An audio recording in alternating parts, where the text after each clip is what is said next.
Cambridge Institute workshop courses are the most successful and modern in Britain today.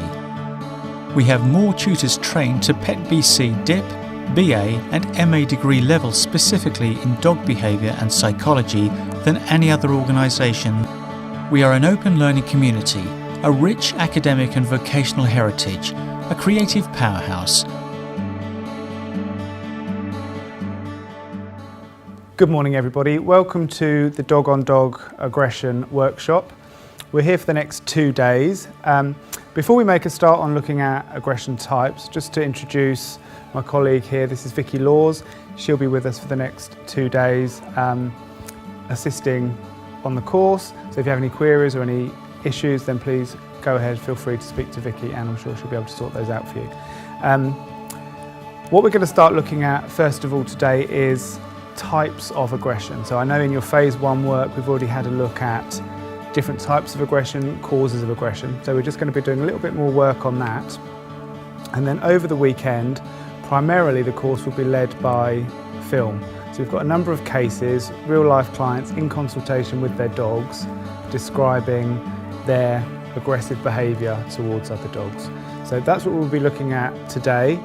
Tomorrow morning we'll be looking more at the temperament testing of dogs, what we need to do in a consultation to assess the cause of a dog's behaviour or aggressive behaviour towards other dogs and looking at practical solutions for that. As this is an advanced level 5 module, we will actually be bringing in a client with an aggressive dog for you to work with tomorrow afternoon.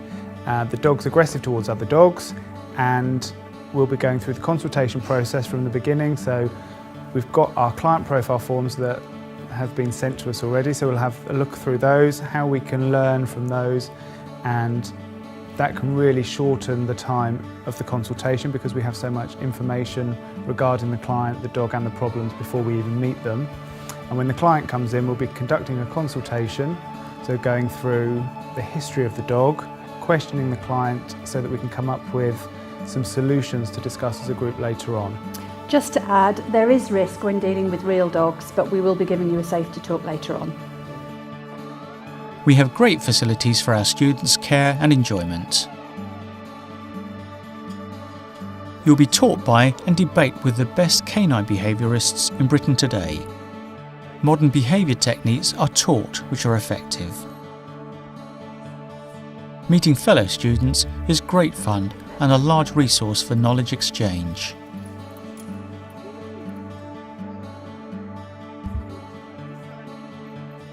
We're in the UK's top institutions of dog behaviour and dog training courses as accredited and recommended by the Pet Education Training and Behaviour Council of Great Britain.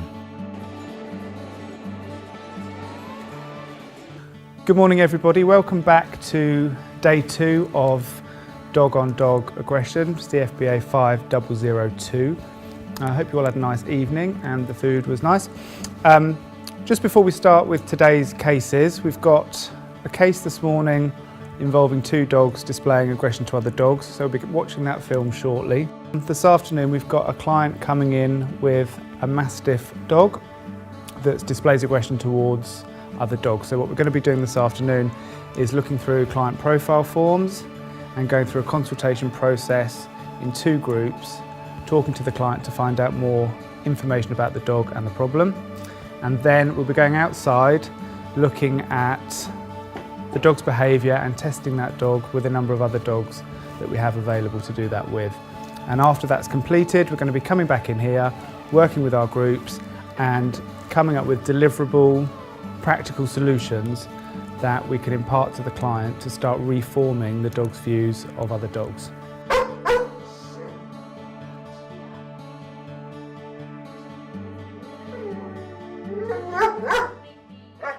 Here.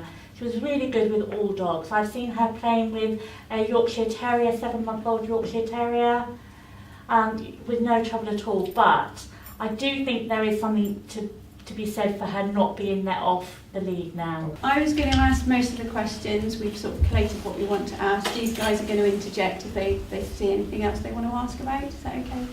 Yeah. You do? One of the things from the behaviour report that it said is that she aggressively chases domestic animals. We just wondered if you could give us some more detail. I've got a neighbour. We live in a terraced cottage, but the house above it is on a hill, quite a hill, I have to say, and the house above us is quite a way above us. And this is the next door neighbour's house, sorry, and they've got cats. And there has been more than one incident of Tia chasing the cat. And one day she caught the cat, and no harm to the cat except that it went and hid for 48 hours and nobody could find it. And one day the cat got into our house and there was a bit of a debacle, even including the cactus collection that I've got. And yeah. An aggression to family dogs, is that this dog that's here now? No, this is Taz, and Taz is kind of our top dog. Belongs to my daughter, who lives with us. But we did get another dog from the same rescue we got Tia from, and about a year after we got Tia, I think. But it attacked Taz within 20 minutes of being in the house. And then there was another attack on Tia in the kitchen that evening. I spoke to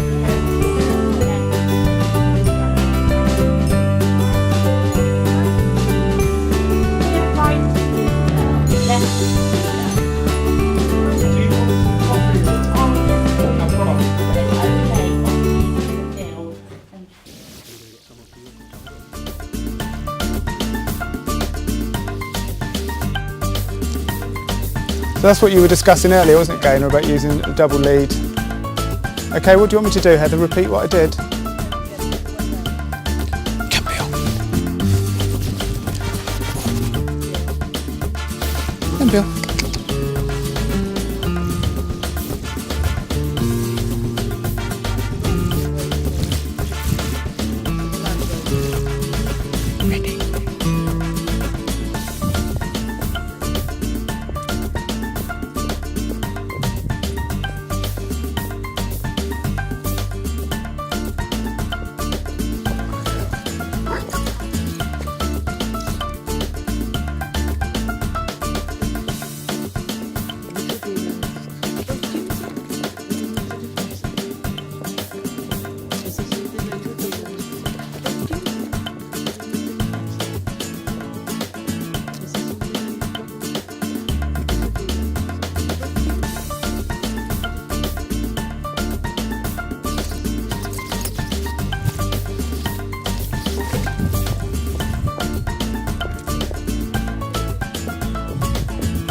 Keep a little more distance and just walk off. When you walk this way, if you can just about come around.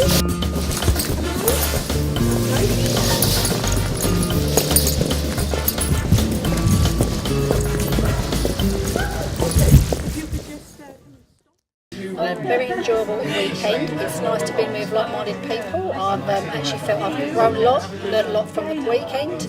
Also, my opinions might be different from some other people's opinions, but to actually be able to like get other ideas and inputs to then filter through to the work.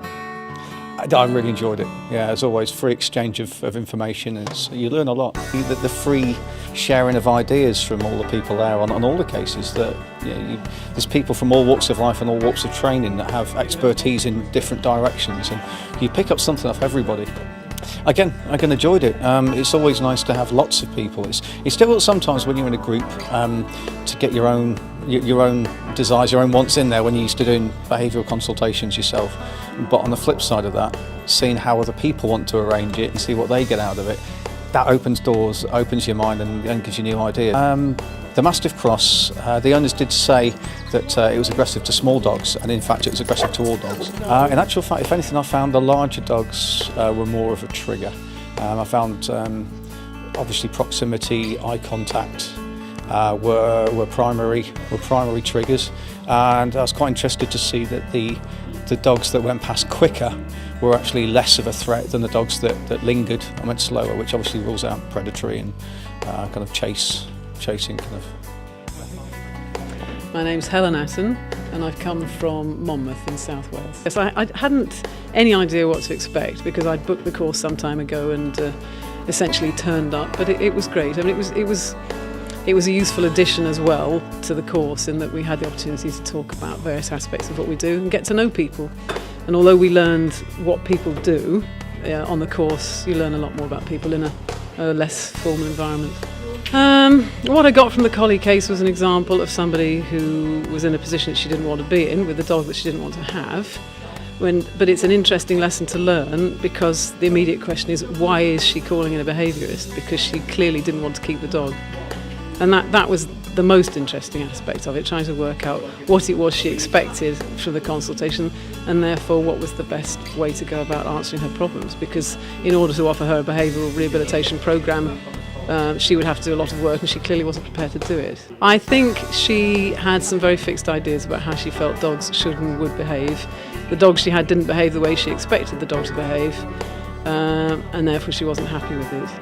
She had a limited knowledge about dogs from her youth. I seem to remember she said that she'd lived in Surbiton with her parents and people with dogs always crossed the road to keep away from other dogs because there might be a problem, and that was her assumption about the way they were. Yes, dogs. Yeah. Oh yes. What did she say? He's not a field dog. She's not a field dog because she has sheep. That was why she believed her brother had foisted this dog on her, because she wanted a security dog, but he felt that because she had sheep that would be a good dog to have because it was a collie. And yeah, it wasn't the reason she needed the dog, and it wasn't a guard dog either. I thought it was very valuable. I mean, I do a certain amount of that myself, but it was really nice to witness other people being involved in the same activity, because different people take different approaches, and it's always useful to see how other people.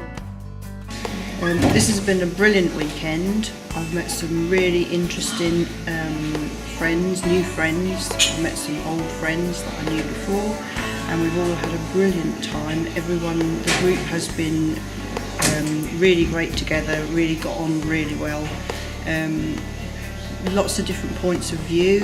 I've learnt loads more, and everyone's really interacted well and had lots of different thoughts about not only the different dogs that we've seen, the different behaviours we've covered, but also about different equipment and how they use them in their walk of life.